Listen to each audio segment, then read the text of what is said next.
Al, şunu aytalım. Siyasi türlü ödülleri әлем халықтарының бейбіт және ынтымақтастықты өсіру туралы. Жақсы отырамын. Енді қазақ сср-ның тілдері туралы заң қашан қабылданды? 1899 жылы қыркүйекте қабылданды. Жақсы отырамын. Келесі Қазақстанда этносаралық тұрақтылықтың факторлары қандай? Тұрақтылықтың факторлары.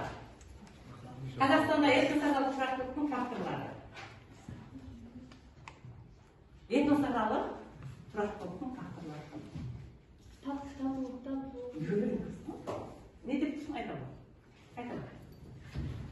Этносаралық татулықтың тұрақты дегенде Қазақстан полиэтникалық көп ұлтты мемлекет. Ондағы этномәдени бірлестіктің жұмыс істеуі оған әсер етеді және оның факторлары бейбітшілікте, келісімділікте, татулықта өмір сүру. Өте жақсы. Келесі, елімізде қанша этномәдени бірлестік жұмыс істейді? Этномәдени бірлестік жұмыс істейді бізде, елімізде. Көп. 820 бірлестік жұмыс істейді. Келесі, әлемдік дәстүрлі дүние съезінің қай темасына болады? Мына жерде берілген сурет беріп тұр бізге. Ой түйіндеу жасау керек. Сурет бойынша қандай қорытынды шығара аласың? Сурет бойынша сабақ тақырыбын болжай аласыз ба бүгінгі сабағымызда? Суретте не көріп отырсыздар? Көші-қон. Көші-қон, бірақ айта ғой. Көші-қон, иә? Көші-қон туралы бізде заңдар бар. Қай жылы шықты? Шуламаймыз, айтамыз да. Көші-қон туралы заң. 92, 97, 2008. Аттарының ішін айтып жібер, толықтырып кім айтады?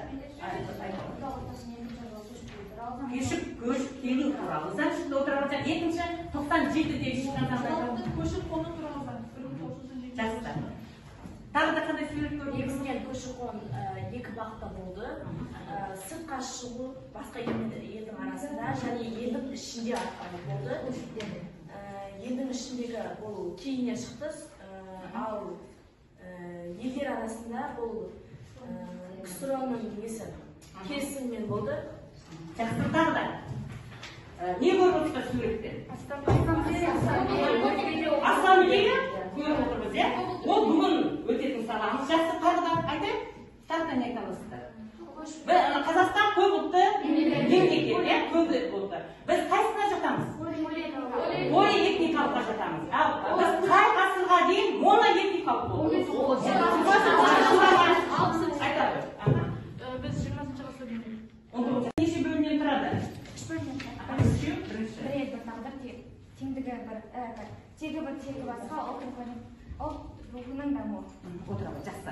Қазіргі таңда Қазақстан қандай мемлекет?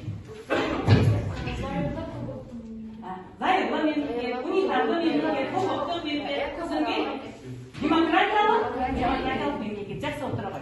Әлемдік және дәстүрлі дүние съезі қай жылы өтті? Съезде қандай мәселелер талқыланды? Съез, діндердің съезі. 1992 жылы өтті. Жоқ, мен Жоқ, ол заң ғой. Съез, кәдімгі діндердің съезі. Жауап беріңізші.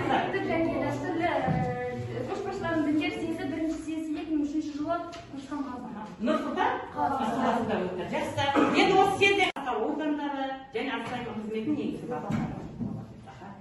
Ассамблея қызметінің негізгі бағыттары біріншіден бұл қоғамдық келісім мен жалпы ұлттық бірлікті қамтамасыз ету жөніндегі мемлекеттік саясатты әзірлеуге және іске асыруға жәрдемдесу болып табылады. Ал екінші бағыты ол қазақстандық патриотизмді қалыптастыруға жәрдемдесу. Үшінші бағыты ол мемлекеттік тіл және Қазақстан халқының басқа да тілдерін дамыту болып табылады. Жақсы. басқару органдары Қазақстан Республикасының тұңғыш президенттен яғни Нұрсұлтан Әбішұлы Назарбаевқа елбасына Қазақстан Халқы Ассамблеясының өмір бойы басқару құзыреттілігі тағайындалған, ол алынып тасталынбайды. Ассамблея сессиясы ассамблея мүшелерінің жиналысы ассамблеяның жоғарғы басқарушы органы болып табылады. Негізгі қатынастың құзыреттілігіне келетін болса, Қазақстан Республикасының президенті ассамблеяны құрады және қайта ұйымдастыра алады. Ассамблея қызметінің бағыттарын айқындай алады. Ассамблея басшылығының лауазымды адамдарға қызметке тағайындайды және қызметтен босата алады. Ассамблея сессиясын шақырады. Қазақстан Республикасының конституциясына және заңдарына сәйкес өзге де қызметтерді жүзеге асыруы тиіс. Қазір біз өзіміз айтамыз, кім ең үздік жауапкерді бағыттауын айтамыз. Тағы да кім айтады? Айтады. Қарап айтайын андарға. Президенті ассамблеясына біріншіден қазақстан республикасының